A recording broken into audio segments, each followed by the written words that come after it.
안녕하세요. 바라니안교회 전재원 목사입니다. 오늘도 역시나 녹음을 하려고 합니다. 오늘은 그 누가복음 9장에 나오는 말씀을 가지고 묵상을 해봤습니다.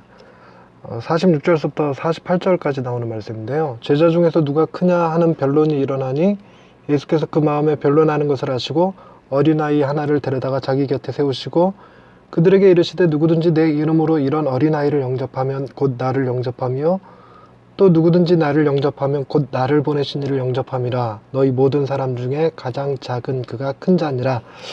라는 이 말씀을 가지고 고민하다가 영접한다는 말이 그 요한복음에 나오는 나를 영접하는 자 곧 그 이름을 믿는 자들에게는 하나님의 자녀가 되는 권세를 주셨으니라는 말이 나오잖아요. 그게 이거랑 그거랑 같을 것 같지가 않은 거예요. 주님을 영접한다라고 말할 때 그 영접이랑 어린아이 하나를 영접한다 할 때 그 영접이랑 같은 뜻은 아닐 것 같다는 생각에 원문까지 뒤져가면서 오늘 설교를 준비해 봤습니다. 결론은 늘 언제나 제가 원하는 방식으로 감사하게 나오긴 했네요. 녹음을 시작해 보겠습니다. 오늘도 5분에 딱 맞출 수 있을까 모르겠습니다. 중간에 전화라도 안 와야 할 텐데요. 시작해보죠.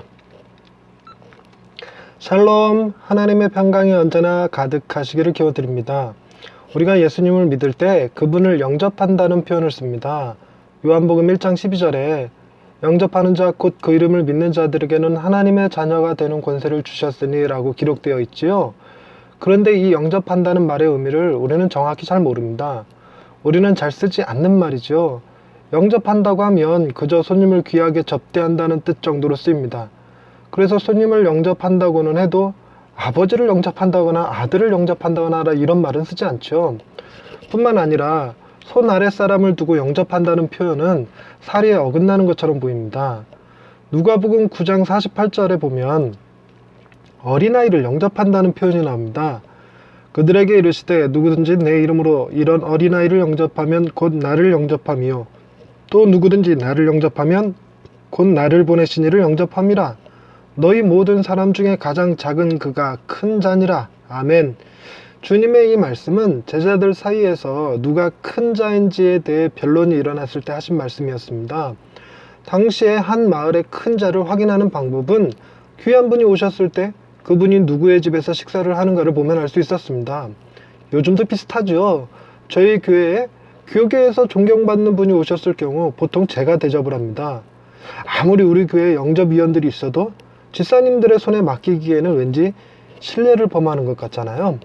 주님은 섬김을 받기 위해 큰 자 논쟁을 벌이는 제자들에게 반대로 섬기는 자가 큰 자임을 설명하신 것이었습니다. 주님의 의도는 잘 알겠지만 그래도 어린아이를 영접한다는 말은 좀 이상한 표현 같지 않으세요? 요한복음의 기록대로 영접한다는 것은 곧 그 이름을 믿는다는 것인데 우리가 어린아이를 믿는다고 말하기 애매하잖아요. 영접한다는 말이 이렇게 어색하게 느껴지는 이유는 우리가 쓰는 영접이라는 말과 실제로 성경에 기록된 단어의 어감 차이에서 나옵니다. 성경에 영접이라는 말은 주로 람바노와 데코마이라는 두 단어를 번역할 때 씁니다. 두 단어는 뜻이 약간 다른데 람바노는 가져가다의 의미가 강하고 데코마이는 받아들이다의 의미가 강합니다. 람바노가 자주 쓰이는 본문들은 무엇을 가져간다라는 표현을 쓸 때 주로 나옵니다. 속옷을 가지고자 하는 자에게 혹은 구하는 자는 얻을 것이요 또 죄악을 담당하시고 떡을 취하여 축사하시고 등 이런 표현에 쓰이는 말입니다. 반대로 데코마이는 받는다라는 개념을 쓸 때 주로 나옵니다. 너희가 즐겨 받을진대 하나님의 나라를 받드는 자는 어린 아기를 안고 기쁨으로 말씀을 받고 등등에 쓰이는 말이죠. 요한복음에 나오는 영접하는 자 곧 그 이름을 믿는 자들에게는 이라고 할 때 영접이라는 말과 누가복음에 나오는 어린아이를 영접하면 곧 나를 영접함이요 에서 나오는 영접이라는 말은 서로 다른 단어를 씁니다. 하나는 람바노이고 하나는 데코마이죠. 그럼 과연 가져가다의 의미로 쓰인 람바노는 요한복음일까요? 누가복음일까요? 그냥 딱 감이 오시죠. 람바노는 요한복음에 나오는 영접하는 자 곧 그 이름을 믿는 자들에게 라는 표현을 쓸 때 썼던 말이고요. 데코마이는 어린아이를 영접하는 자라고 할 때 쓰였습니다. 그래서 어린아이를 영접하면 이라는 말을 공동번역에서는 이런 어린이를 받아들이면 이라고 번역했고, 영어 성경에서는 welcome 이라는 말로 번역했지요. 우리가 하나님의 자녀가 되기 위해서는 주님의 이름을 가져다가 붙들어야 하죠. 곧 주님의 이름을 람바노해야 합니다. 하지만 그것은 주님이 우리의 죄악을 가져다가 담당하셨기 때문에 가능합니다. 즉 주님이 우리의 죄악을 친히 람바노 하셨기 때문이지요. 우리가 큰 자가 되기 위해서는 주님의 이름으로 누군가를 받아들이고 섬겨야 하지요. 주님의 이름으로 행하는 데코마이가 하나님을 받아들이는 행위가 되고 하나님이 인정하시는 큰 자가 되는 길인 셈입니다. 하나님 역시 우리를 데코마이 해주셔서 당신의 자녀가 되게 하셨고 하나님 나라의 상속자가 되게 해주셨습니다. 우리가 주님을 람바노 하는 것은 주님이 우리의 죄를 람바노 해주셨기 때문이고, 우리가 누군가를 데코마이 할 수 있는 것은 하나님이 우리를 데코마이 해주셨기 때문입니다. 말이 너무 어렵죠. 쉽게 말하면 우리가 거시기 할 수 있는 것은 다 주님이 우리를 거시기 해주셨기 때문입니다. 모든 것은 주님이 하셨습니다. 할렐루야. 기도하십시다.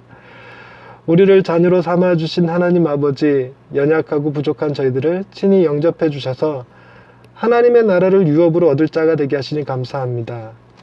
주님이 친히 우리의 죄악을 담당해 주셔서 우리가 주님을 영접할 수 있었음에도 불구하고 우리는 주님을 영접함으로 우리의 죄가 용서받은 줄 알고 교만했음을 고백합니다. 우리가 영접하는 자인 줄 알았는데 하나님이 영접하시는 분이셨음을 깨닫습니다. 언제나 신실하신 하나님을 믿음으로 우리를 영접해 주신 하나님의 사랑 안에 날마다 안식할 수 있기를 원합니다. 우리를 고이 품어주시는 하나님을 찬양하오며 예수님의 이름으로 기도드립니다. 아멘. 이렇게 해갖고 오늘 녹음을 마쳤습니다. 이렇게 헬라어 원어 이런 거 쓰면 설교가 어려워지고 사람들이 싫어한다는데 오늘은 어떨런지 모르겠습니다. 네, 오늘 남은 하루도 잘 보내시고 행복한 날 되시기 바랍니다. 감사합니다.